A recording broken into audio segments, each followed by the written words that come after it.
여러분 반갑습니다. 전도서 말씀 묵상 시간입니다. 행복은 돈의 절대 액수에 달려 있는 것이 아니라 마음의 자족함에 달려 있습니다. 그러므로 부자도 때론 불행할 수 있고 가난한 사람도 행복할 수 있습니다. 하나님께서 우리에게 얼마만큼을 주시든 그것을 자기의 분복으로 알고 그것에 만족하며 자족하며 감사할 때 비로소 행복은 시작이 됩니다. 하지만 아무리 많은 소유가 있다 한들 그것에 만족하지 못하고 또 다른 탐욕을 부린다면 우리는 끝까지 행복을 경험할 수 없게 될 것입니다. 하나님께서 우리에게 주시는 이 일상을 우리가 소소한 기쁨으로 그날 누릴 수 있기를 바랍니다. 많은 사람들은 이 미래의 행복을 위해서 현재의 즐거움을 담보잡힙니다. 그래서 마땅히 오늘 누릴 수 있는 기쁨조차도 미래의 행복을 위해서 보관해 두는 것입니다. 이것을 전도서는 굉장히 어리석은 삶이다라고 이야기를 합니다.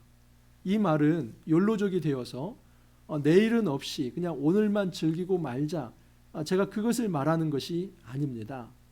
단순한 쾌락주의와 또 단순한 기쁨만을 추구하고 자기중심적인 어떤 탐욕에 빠져 사는 그런 이기적 삶을 추구하라, 그걸 말씀드리는 게 아닙니다. 일상생활의 소소한 모든 삶이 하나님께서 주신 선물이라는 것을 매일 인식하면서 그것이 깨달아질 때 하나님 앞에 기쁨과 감사의 마음을 올려드리며 살라는 것입니다. 이 하나님 앞에 기쁨과 감사가 올려지는 거, 여러분 거기서부터 행복은 시작이 됩니다. 내가 하나님의 돌보심으로 오늘 또 숨 쉴 수 있고 오늘 하루도 견딜 수 있었구나, 내일도 우리 하나님께서 지켜주시겠지. 여러분 이것이 신앙 아니겠습니까? 우리는 바로 오늘 누릴 수 있는 것을 하나님으로부터 왔다는 것을 인식하며 그 하나님 앞에 감사와 경배를 드리면서 우리가 이 신앙생활을 그냥 아주 이상적으로만 할 것이 아니라 날마다 기쁨과 감사 속에서 우리의 신앙이 살아있는 영성으로 발전이 되어야만 합니다. 이 전도서는 이 실제적인 이야기를 하고 있습니다. 특별히 오늘 말씀 5장 8절에서 20절에서는 이 자족과 감사의 행복이 무엇인가 하는 것을 말을 합니다. 우선 이 땅의 현실을 이제 전도자가 이야기를 합니다. 8절에서 9절을 한번 제가 읽어드립니다. 너는 어느 지방에서든지 빈민을 학대하는 것과 정의와 공의를 짓밟는 것을 볼지라도 그것을 이상히 여기지 말라. 높은 자는 더 높은 자가 감찰하고 또 그들보다 더 높은 자들도 있음이니라. 땅의 소산물은 모든 사람을 위하여 있나니 왕도 밭에 소산을 받느니라. 너는 어느 지방에서든지 빈민을 학대하는 것과 정의와 공의를 짓밟는 것을 볼지라도 그것을 이상히 여기지 말라라고 얘기를 합니다. 이런 부분이 굉장히 좀 부담스럽고 또 받아들이기가 어렵지요. 도대체 전도자가 추구하는 그런 세계관은 무엇인가? 가치관은 무엇인가? 아니, 이 땅에 지금 빈민이 학대를 받는다면 분노해야 할 일인데 그것을 이상히 여기지 말라고 하는 것은 이런 불의의 세계에 대해서 방관하라는 것인가? 아니면 그 불의를 조장하라는 것인가? 아니면 당신도 그런 불의한 삶을 살아가면서 그렇게 남의 것을 빼앗으면서 자기의 유익을 추구하라는 것인가? 굉장히 우리가 이런 본문을 대할 때 난감하고 부담이 되지요. 전에도 말씀을 드렸지만 여러분, 항상 성경을 읽을 때 서술과 규범을 나누어서 읽으라고 말씀을 드렸습니다. 이 부분은 정확히 서술입니다. 이 땅의 현실을 있는 그대로 드러낸 것입니다. 이건 어떤 한두 사람의 노력에 의해서 완전히 천지개벽 바뀌어질 수 있는 게 아닙니다. 이건 동서고금 언제든지 어느 곳에서든지 이 불의한 일들이 있어 왔습니다. 있는 자가 없는 자를 억압하고 또 권력 있는 자가 그 약한 가난한 자를 학대하는 이 불의한 일이 있었다 하는 것입니다. 근데 이것을 이상히 여기지 말라 하는 것은 이 현실이 있는 것 자체를, 그것을 부정하지 말라는 것입니다. 여러분, 이것은 그 불의를 눈 감거나 또는 그 불의에 대해서 방관하면서 살아가라, 그 말씀을 하는 게 아닙니다. 자, 그것을 위해서 이제 뒷부분 8절 하반절과 9절에 소개되어 있습니다. 높은 자는 더 높은 자가 감찰하고 또 그들보다 더 높은 자들도 있음이니라. 이것이 핵심입니다. 여러분, 이 높은 자가 낮은 자를 지금 학대하는 것이죠. 굉장히 가난한 자를 부유한 자가, 또 사회적으로 소외된 자를 권력이 있는 자가 학대한 것입니다. 그런데 성경은 뭐라고 하냐면 그 학대한 사람보다 더 높은 자들이 있을 것이다. 그리고 그 높은 자들보다 또 높은 왕이 있을 거 아닙니까? 그러면 왕 위에는 어떤 사람도 없습니까? 여러분, 하나님이 계십니다. 결국 전도자가 하고 싶은 얘기는 뭐냐면 이 땅에 이 불의가 현실로 존재하지만 그것도 영원하지는 않다는 것입니다. 그런 어떤 불의와 어떤 그런 억압하는 이 현실을 더 높은 곳에서 감찰하고 지켜보시는 분이 분명히 있다 하는 것을 말합니다. 또한 9절도 한번 보십시오. 땅의 소산물은 모든 사람을 위하여 있나니 왕도 밭의 소산을 받느니라. 모든 사람이 땅의 소산을 받는 거 아닙니까? 근데 왕도 밭의 소산을 받는다. 다시 말해서 왕 역시도 자연 법칙의 어떤 질서를 그 한계 내에 있는 존재이고 하나님께서 주신 것을 받아 누리는 존재라는 겁니다. 왕이라고 해서 권력의 정점에서 모든 사람을 학대하는 위치에만 있는 것이 아니라 그도 하나님께서 주셔야만 받는 존재이고 또 하나님께서 그 위에서 감찰하시면서 그의 불의를 심판할 수 있다는 것을 경고하는 것입니다. 그러므로 8절에서 9절에서 지금 여기에서 주는 메시지는 이 땅 어디를 가든지 불의가 존재하는데 그것을 이상히 여기지 말라는 것은 불의를 방관하거나 조장하거나 또는 그 불의에 참여하라 이런 말을 하는 것이 아니라 그 불의가 있다 할지라도 그것을 감찰하는 분이 하나님이다. 하나님께서 있다는 사실을 결코 잊어서는 안 된다. 이 이야기는 역으로 말하면 하나님께서 그 불의를 심판하실 때가 있다는 것입니다. 그러므로 우리가 이 땅에서 이 불의가 있냐 없냐 또는 가난한 자가 있냐 없냐 여기에만 매여서 내가 해야 할 일들을 하지 못하는 것이 아니라 오히려 이 현실을 인정하되 그 속에서 어떻게 우리가 행복한 삶을 추구할 수 있을까 그걸 생각해 보라는 것이 전도서의 현실적인 제안입니다. 그래서 10절에서 17절에서는 이 땅에서 한 부자가 있는데 그 부자가 정말 행복을 누릴 수 있는 모든 환경이 주어졌음에도 불구하고 그가 행복을 누리지 못하는 그 사례를 먼저 언급하고 18절에서 20절은 그렇다면 이 땅에 하나님의 거룩한 백성이 어떻게 행복한 삶을 누릴 수 있을까를 이 뒷부분에서 보여주고 있습니다. 자, 먼저 10절에서 17절 한번 읽어가면서 한번 보겠습니다. 자, 행복을 누리지 못하는 그 이유들이 몇 가지가 있는데 한 6가지 정도가 됩니다.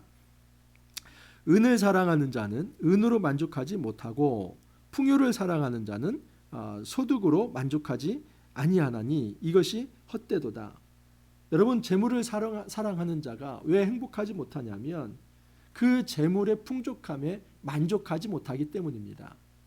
여러분, 인간의 탐욕이라고 하는 것은 결코 한계가 없습니다.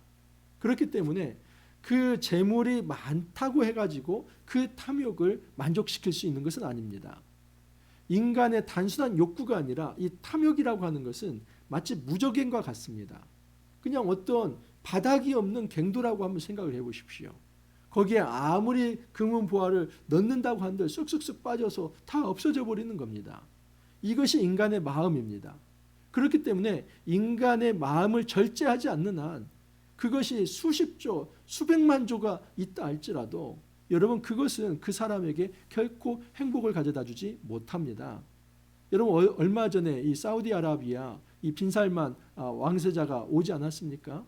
그때 이제 소공동에 있는 롯데호텔 전체를 빌렸습니다. 그리고 이제 자는 곳을 방탄 유리로 다 막았고 하룻밤 자는데 여러분 정말 모든 것을 다 가지고 와서 생체 정보 하나를 남기지 않고 다 훑어갔습니다. 그건 뭐냐면 여러분 그 사우디아라비아 왕자만 7,000명입니다.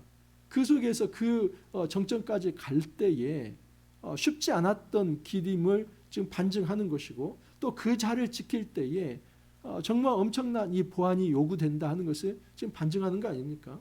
그래서 이 권력의 정점에 있고 세계에서 가장 부자라고 하는 2,000조가 넘는 개인 재산을 가지고 있다고 한들 여러분 그 마음에 자족함이 없다면 결코 그 사람은 행복해질 수 없다는 것을 반증합니다. 또한 11절도 이하를 보면 재산이 많아지면 먹는 자들도 많아지나니 그 소유주들은 눈으로 보는 것 외에 무엇이 유익하랴.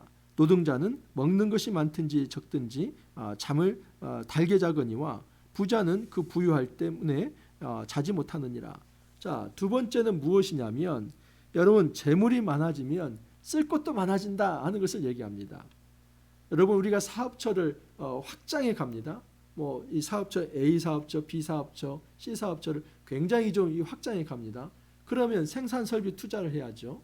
그리고 그것을 돌릴 수 있는 인력을 또 뽑아야죠. 그러니까 지금 여기에서 하는 이야기는 뭐냐면 그렇게 많아지면 먹일 사람들이 많기 때문에 그것이 결국 그 사람들에게 그렇게 많이 돌아오지 않는다 하는 것을 이야기를 합니다. 특히 이 고대 시대에는 얼마나 그랬겠습니까? 이 어떤 논밭이 늘어나며 사람들 일꾼들을 많이 썼을 때 노동자는 먹는 것이 이제 많아진다 하는 것입니다. 그래서 그 이 소유주는 눈으로 보는 것 외에 무엇이 유익하랴 하는 겁니다. 다시 말해서 지금 굉장히 많은 소유가 있지만 그것을 다른 사람들이 먹고 자기는 눈으로 보는 것 외에 아이쇼핑하는 것 외에 뭐가 더 유익하게 있겠는가? 이건 어떤 극단적인 어떤 사례들을 좀 얘기하는 것이지만 지금 무슨 얘기냐면 내가 쓸 수 있는 돈 외의 것은 내 돈이 아니다라고 얘기를 하는 겁니다. 여러분 부자가 수십조를 가지고 있습니다. 재벌들. 그러면 그 가지고 있는 돈을 다 쓸 수 있습니까? 없죠. 그러면 자기가 쓸 수 있는 이제 한 그릇 짜장면을 사 먹으면 그것이 자기 돈인 것입니다. 그 수십조가 있다 할지라도 이 다른 이 사업체와 경쟁하기 위해서는 함부로 그것을 쓸 수가 없지요. 절대 쓸 수 없습니다.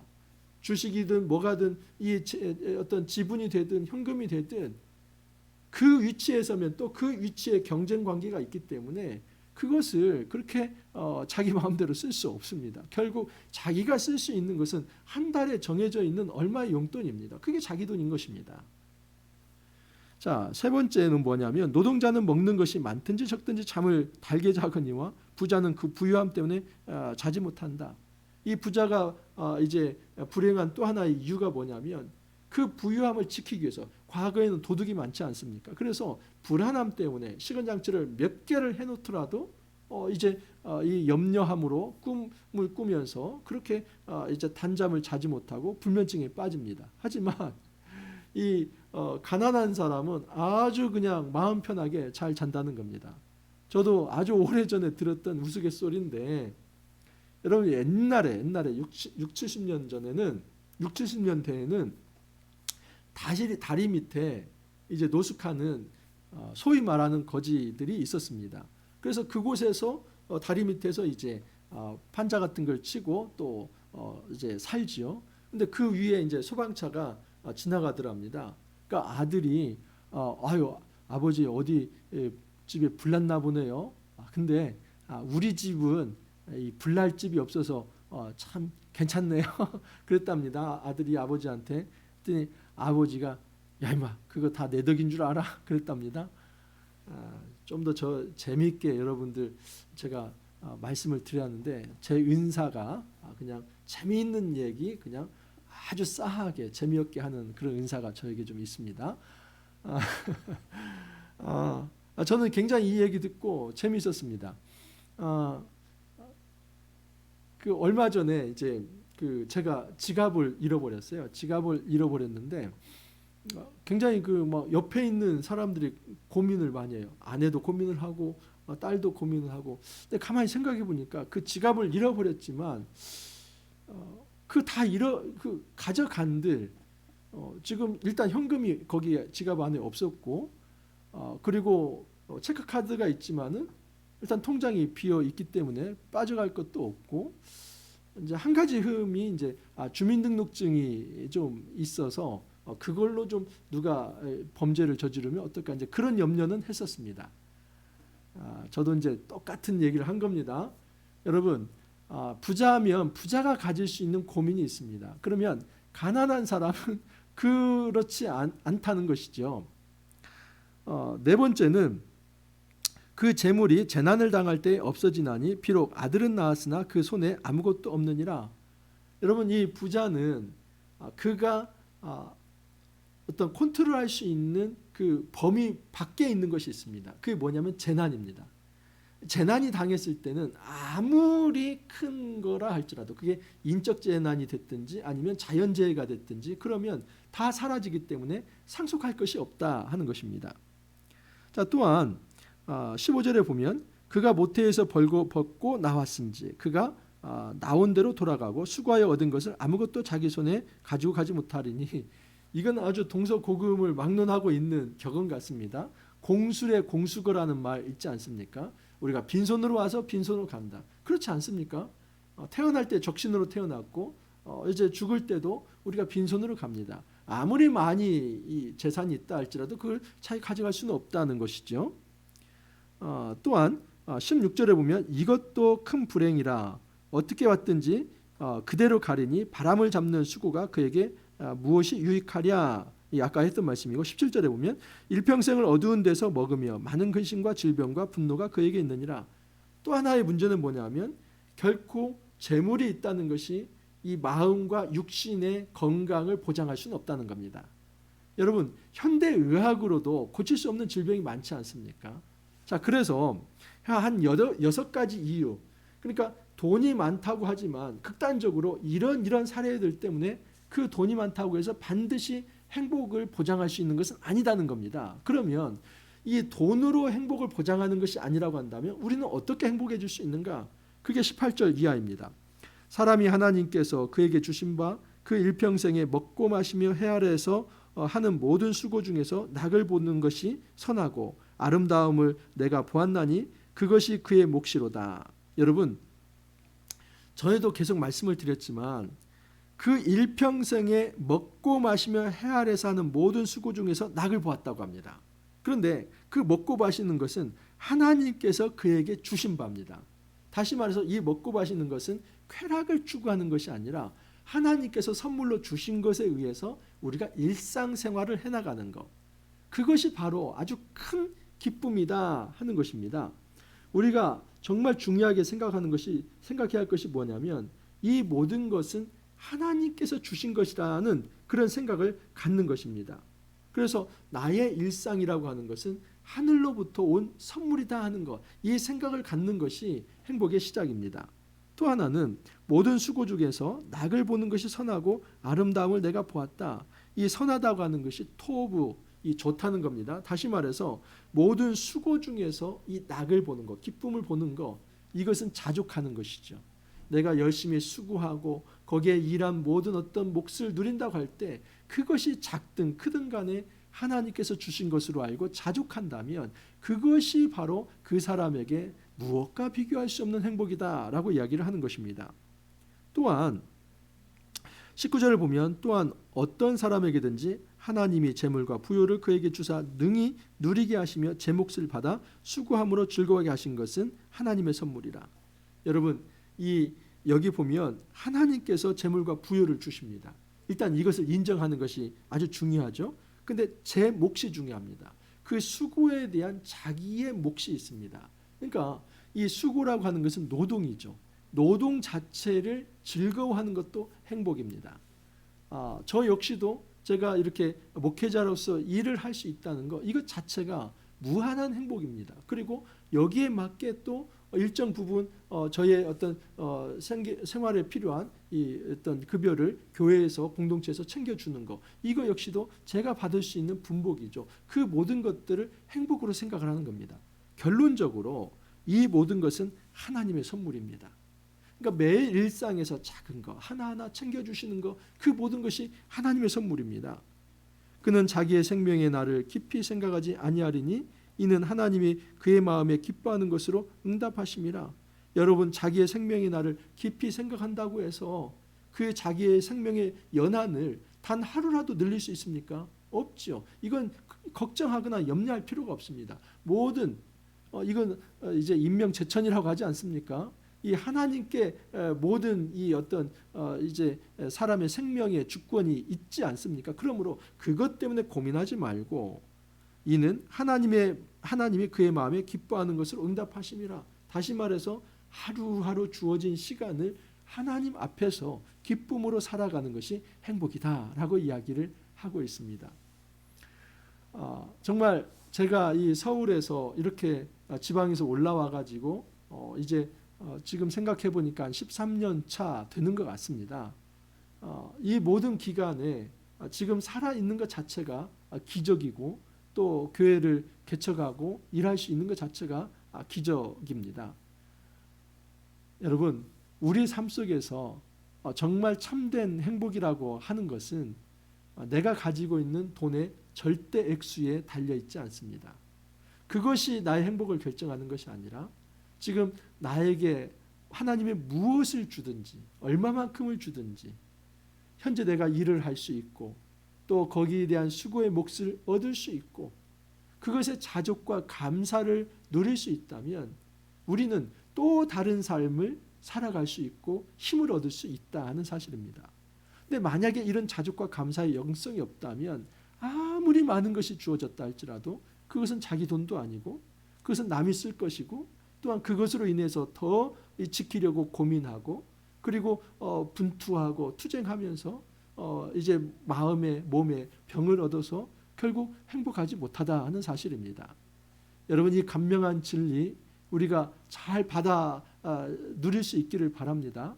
오늘 하루 하나님께서 무엇을 채워주시든지 하나님께서 어떤 환경을 이끌어 주시든지 이것이 가장 지금 소중한 상태이고 그리고 이 속에서 어떻게 정말 또 새로운 창조의 어떤 이제 산물들을 우리가 추구할 수 있을까를 한번 고민해 보는 것입니다.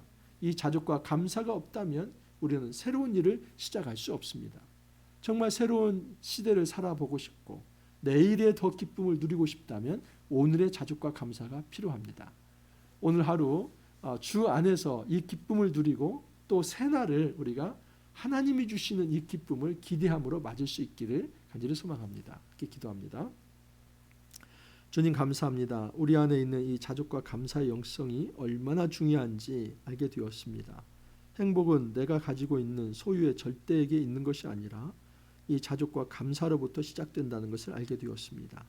하나님이 우리에게 무엇을 주셨든지 그 수고의 분복을 귀함으로 생각하며 하나님의 선물로 생각하며 오늘 하루 정말 감사와 기쁨으로 잘 누릴 수 있게 하여 주시고 또 내일의 삶에 있어서 정말 하나님께서 이루실 것에 대한 기대감을 가지고 또 하루를 살아갈 수 있도록 은혜를 더하여 주옵소서.